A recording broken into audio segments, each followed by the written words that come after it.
بیعت مکمل ہو گئی، نہ کہ مقرر کر دیے گئے لوگ اٹھنے کی تیاریاں کر رہے تھے کہ شیطان نے اس ملاقات کا راز فاش کر دیا تاکہ مشرکین کے سردار مسلمانوں کے منتشر ہونے سے پہلے ہی آ کر مسلمانوں کو قابو کر لے۔ ہوا یوں کہ شیطان نے گھاٹی پر چڑھ کر انتہائی بلند آواز سے، اتنی بلند کہ اس سے پہلے ایسی زوردار آواز کبھی نہیں سنی گئی، پکارا: او مینا والو، کیا تم جانتے ہو کہ مذمم حضرت محمد صلی اللہ علیہ وسلم اور اس کے بے دین ساتھی تم سے جنگ کرنے پر متفق ہو گئے ہیں؟ رسول اللہ صلی اللہ علیہ وسلم نے فرمایا، یہ اس گھاٹی کا شیطان عزب بن عزیب ہے۔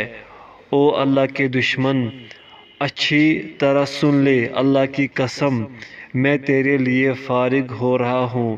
پھر رسول اللہ صلی اللہ علیہ وسلم نے فرمایا، اپنے اپنے ٹھکانوں پر چلے جاؤ۔ شیطان کی یہ چیخ پکار سن کر حضرت عباس بن عبادہ بن نضلہ رضی اللہ عنہ نے عرض کی، قسم اس ذات اقدس کی جس نے آپ کو حق کے ساتھ مبعوث کیا ہے، اگر آپ مناسب سمجھے تو ہم کل ہی مینا والوں پر تلواریں لے کر ٹوٹ پڑتے ہیں۔ رسول اللہ صلی اللہ علیہ وسلم نے فرمایا، ابھی ہمیں اس کی اجازت نہیں، اس لیے تم اپنے اپنے ٹھکانوں پر واپس چلے جاؤ۔ چنانچہ سب لوگ واپس جا کر چپکے سے سو گئے۔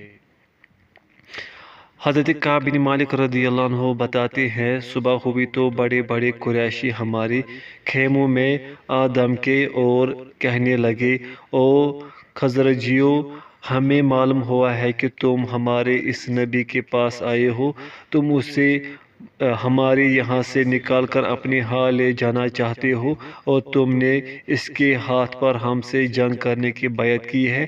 اللہ کی قسم، اگر ہماری تم سے جنگ ہو گئی تو تمہارے لیے ہم سے برا کوئی نہ ہوگا۔ ہماری قوم کے مشرکین یہ سن کر بہت حیران ہوئے، انہوں نے قسمیں کھانی شروع کر دی کہ ایسا تو کوئی واقعہ نہیں ہوا، ہمیں تو اس کی خبر تک نہیں۔ فی الواقع وہ سچ کہہ رہے تھے، کیونکہ انہیں رات والے معاملے کا کچھ پتہ نہیں تھا۔ ہم مسلمان کنکھیوں سے ایک دوسرے کو دیکھتے رہے اور چپ رہے۔ خیر، حجاج مینا سے فارغ ہو کر چلے گئے تو قریشیوں نے باریک بینی سے تحقیق کی، وہ اس نتیجے پر پہنچے کہ واقعی ایسا معاملہ ہو گیا ہے۔ روایت میں یہ بھی ہے کہ پھر قریشی مدینہ والوں کے پیچھے بھاگے، مگر انہیں سعد بن عبادہ اور منذر بن عمر کے سوا کوئی نہ مل سکا۔ ان میں سے بھی منذر تو بچ نکلے، البتہ انہوں نے حضرت سعد رضی اللہ عنہ کو پکڑ لیا، ان کے ہاتھ گردن سے باندھ دیے اور بالوں سے پکڑ کر گھسیٹتے ہوئے اور گھونسے مارتے ہوئے مکہ واپس لائے، لیکن یہاں اللہ نے انہیں جبیر بن مطعم اور حارث بن حرب کے ذریعے سے چھڑا دیا، کیونکہ حضرت سعد ان کے شام آنے جانے والے قافلوں کو اپنی حفاظت میں مدینہ منورہ کا راستہ پار کرایا کرتے تھے۔ حاشیہ: بروایت کعب معلوم ہوتا ہے کہ ڈاکٹر عودہ نے غلطی سے یہ کہہ دیا ہے کہ مشرکین کی طرف سے سعد و منذر کو گرفتار کر کے لانے کا واقعہ بروایت مرسل ہے۔ شاید انہوں نے روایت پر یہ حکم اس واقعے کی سند کی روشنی میں لگایا ہے جو عبداللہ بن ابی بن سلول کے ساتھ خاص ہے کہ عبداللہ بن ابی کو تو بیعت عقبہ کے معاملے کا پتہ ہی نہیں تھا۔ ہماری دانست میں یہ روایت ایک جملہ معترضہ کی حیثیت رکھتی ہے جو کعب کی متصل روایت کے درمیان آ گئی ہے۔ حاشیہ مکمل ہوا۔ بیعت عقبہ ثانیہ کے نتائج: اس بیعت کے کچھ نتائج تو فوری مرتب ہوئے اور کچھ بعد میں ظاہر ہوئے۔ فوری نتائج یہ تھے، انصار یہ بات اچھی طرح سمجھ گئے کہ رسول اللہ صلی اللہ علیہ وسلم کی حمایت کا مطلب یہ ہے کہ اب ان کو آپ صلی اللہ علیہ وسلم کے دشمنوں، مشرکین اور یہود کی عداوت اور جنگ کا سامنا کرنا پڑے گا، یعنی اللہ کے راستے میں جہاد کرنا ہوگا۔ ہر چند بیعت کی شرطوں میں اس بات کی صراحت نہیں تھی۔ مشرکین مکہ کا مدینہ کے مسلمانوں کو پکڑنے کی تگ و دو کرنا اس حقیقت کی بڑی پکی دلیل ہے کہ شرک اور کفر کے ایمان کے ساتھ دشمنی ہمہ وقت اور ہر جگہ ہے۔ اس بیعت و ملاقات کی رازداری یہ سبق دیتی ہے کہ معاملات انجام دیتے وقت احتیاط برتنا نہایت ضروری ہے، خصوصاً جب کہ معاملہ دعوت و تبلیغ کے مستقبل سے تعلق رکھتا ہو۔ یہ بیعت رسول اللہ صلی اللہ علیہ وسلم اور دوسرے مسلمانوں کی مدینہ منورہ کی طرف ہجرت کے انقلاب عظیم کی بنیاد بن گئی۔ مدینہ میں اسلام کو غلبہ حاصل ہو گیا۔ اس سے پہلے جس نے اپنے اسلام کو چھپا رکھا تھا، اب اس سے بھی اپنے دین قیم کا اعلان کر دیا۔ جب کفار مکہ نے یہ سمجھ لیا کہ رسول اللہ صلی اللہ علیہ وسلم کی مدینہ والوں سے تعلقات ہمارے لیے خطرے کی گھنٹی ہیں، تو انہوں نے مسلمانوں کا ناطقہ بند کرنے کی نئی کوششیں شروع کر دی۔ چنانچہ رسول اللہ صلی اللہ علیہ وسلم نے مسلمانوں کو جلد از جلد مدینہ ہجرت کر جانے کا حکم دیا۔ مابعد نتائج پر غور کرنے سے یہ بات آسانی سے سمجھ میں آ جاتی ہے کہ یہ بیعت مدینہ منورہ میں اسلامی حکومت کی بنیاد بنی اور اسلام کے وہاں سے زمین کے کونے کونے میں پھیل جانے کا نقطہ آغاز ثابت ہوئی۔ ان فوری اور مابعد نتائج کی بنا پر اس بیعت کی اہمیت اس طرح ظاہر ہوئی کہ اس بیعت میں حصہ لینے والوں کی فضیلت غزوہ بدر، ہجرت حبشہ، ہجرت مدینہ اور بیعت رضوان میں شریک ہونے والوں سے کسی طرح بھی کم نہیں۔ شیطان کے حق سے دشمنی اور اسلام کی سرفرازی پر اس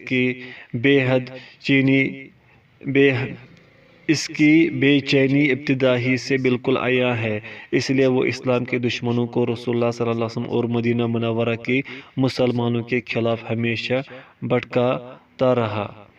بیعت عقبہ ثانیہ ان تمام مبادئ اسلام پر مشتمل تھی جو ہجرت مدینہ کے بعد نافذ کیے گئے، مثلاً جہاد اور دعوت اسلامیہ کا دفاع۔ یہ چیز اگرچہ مکہ مکرمہ میں مشروع نہیں تھی، مگر آپ کو الہامی طور پر علم تھا کہ مستقبل قریب میں یہ حکم نافذ ہوگا۔ یہی وجہ ہے کہ جب حضرت عباس بن عبادہ نے منی والوں سے لڑائی کی بات کی تو آپ صلی اللہ علیہ وسلم نے فرمایا، نہیں بھائی، ابھی ہمیں اس کی اجازت نہیں ملی۔ اس بات پر اتفاق ہے کہ جہاد کی مشروعیت کے بارے میں سب سے پہلے یہ آیت اتری۔ وہ لوگ جن سے لڑائی کی جاتی ہے انہیں جہاد کی اجازت دے دی گئی ہے، اس لیے کہ بے شک ان پر ظلم کیا گیا اور یقیناً اللہ ان کی مدد کرنے پر ضرور قادر ہے۔ سورۃ الحج آیت نمبر 39۔ یہ آیت اس وقت نازل ہوئی جب حضرت ابوبکر رضی اللہ عنہ نے آپ صلی اللہ علیہ وسلم کو ہجرت پر مجبور کیے جانے پر اظہار ناپسندیدگی کرتے ہوئے کہا، افسوس قریش نے اپنے نبی کریم صلی اللہ علیہ وسلم کو مکہ سے نکال دیا، اب یہ یقیناً تباہ و برباد ہوں گے۔ انا للہ و انا الیہ راجعون۔ پھر جب یہ آیت اتری تو حضرت ابوبکر رضی اللہ عنہ نے کہا، مجھے تو اندازہ ہو گیا تھا کہ اب جنگ کا بگل بجے گا۔ اللہ تعالیٰ کی رحمت کا تقاضا تھا کہ جب تک مسلمانوں کے لیے دارالاسلام مہیا نہیں ہوتا جو ان کے لیے مضبوط و محفوظ پناہ گاہ ہو، ان پر فریضہ جہاد عائد نہ کیا جائے۔ مدینہ منورہ سب سے پہلا دارالاسلام تھا۔ مزید برآں یہ مقصد بھی تھا کہ انہیں اتنی تربیت حاصل ہو جائے کہ وہ جہاد کرنے کے قابل بن جائے۔ اس سے صاف معلوم ہوتا ہے کہ اسلام میں قتال و جہاد کی مشروعیت ہجرت مدینہ کے بعد ہوئی، اور یہی صحیح قول ہے۔ ابن اسحاق کے بیان سے ظاہر ہوتا ہے کہ جہاد و قتال ہجرت سے پہلے ہی بیعت عقبہ ثانیہ کے وقت مشروع ہو چکا تھا، لیکن یہ صحیح نہیں۔ ایک ضروری بات، ابن اسحاق نے حسن سند کے ساتھ روایت بیان کی ہے کہ حضرت برا بن معرور رضی اللہ عنہ جب بیعت کے سلسلے میں مکہ آئے تھے تو وہ اس سفر کے دوران کعبہ کی طرف منہ کر کے نماز پڑھتے رہے۔ جب وہ رسول اللہ صلی اللہ علیہ وسلم کی خدمت میں پہنچے تو عرض کی، اے اللہ کے رسول، میں اس سفر میں نکلا چونکہ مجھے اللہ تعالیٰ کی طرف سے اسلام کی توفیق مل چکی تھی۔ خیال آیا کہ میں کعبہ کی کی طرف پیش نہ کروں، چنانچہ میں بیت اللہ کی طرف رخ کر کے نماز پڑھتا رہا، جبکہ میرے ساتھی اس سلسلے میں مجھ سے متفق نہیں تھے۔ مجھے اس کے بارے میں خلجان سا محسوس ہو رہا ہے۔ اے اللہ کے رسول، آپ کیا فرماتے ہیں؟ آپ صلی اللہ علیہ وسلم نے فرمایا، آپ قبلے ہی پر تھے، کاش اس پر قائم رہتے۔